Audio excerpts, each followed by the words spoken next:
আগামী বাজেটে বিদ্যুৎ ও জ্বালানি খাতের জন্য 22,000 কোটি টাকা বরাদ্দ পাওয়ার আশা করছেন প্রতিমন্ত্রী, যা চলতি অর্থ বছরের বাজেটের তুলনায় 7,000 কোটি টাকা বেশি। বিদ্যুৎ ও জ্বালানি প্রতিমন্ত্রী জানান, আসছে বাজেটের বিদ্যুতের সঞ্চালন ও বিতরণ ব্যবস্থার উপর বিশেষ গুরুত্ব দেওয়া হবে। বিশেষজ্ঞরা মনে করেন, বিদ্যুৎ খাতের সাফল্য জনগণের কাছে পৌঁছে দিতে উৎপাদন, সঞ্চালন ও বিতরণ ব্যবস্থার মধ্যে সমন্বিত পরিকল্পনা নিতে হবে। ফারুক ভূঁইয়া, রবিনের রিপোর্ট। নতুন অর্থবছরে বিদ্যুৎ ও জ্বালানি খাতে 32,000 কোটি টাকা বরাদ্দের প্রস্তাব পাঠিয়েছে মন্ত্রণালয়। আগামী বাজেটে বরাদ্দ পাওয়া অর্থ ব্যয় হবে বৃহৎ প্রকল্প বাস্তবায়ন, বিদ্যুৎ কেন্দ্র স্থাপন এবং 2018 সালের মধ্যে ঘরে ঘরে বিদ্যুৎ পৌঁছে দেওয়ার বিষয়টি নিশ্চিত করতে। আমরা রোডম্যাপ বিবেচনা করে এগোচ্ছি। 21 সালের মধ্যে যে ডিমান্ড ছিল, এই ডিমান্ডটা 18 সালে পূরণ করতে হবে। জেনারেশনে যে পরিমাণ বিদ্যুৎ দরকার ছিল 21 সালের মধ্যে, এটা আমার 18 সালে পূরণ করতে হবে।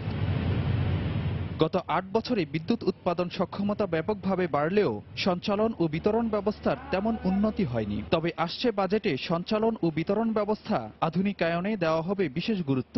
ট্রান্সমিশনে বড় কাজগুলো রয়ে গেছে, ওখানে সাবস্টেশন গ্রিড প্রচুর হবে। এই বরাদ্দগুলো পেলে পরে হয়তো ভালো অবস্থা চলে আসে।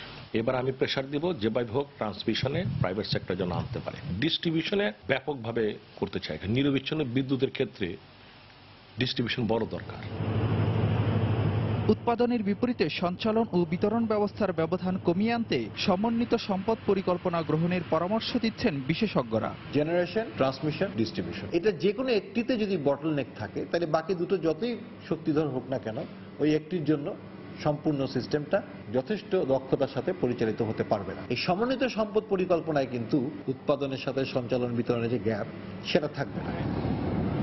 বাজেটে বরাদ্দ পাওয়া অর্থের সুষ্ঠু ব্যবহার নিশ্চিত করতে সঠিক পরিকল্পনার সঙ্গে প্রকল্প গ্রহণ ও দক্ষতার সঙ্গে বাস্তবায়নের উপরও গুরুত্ব দিচ্ছেন বিশেষজ্ঞরা।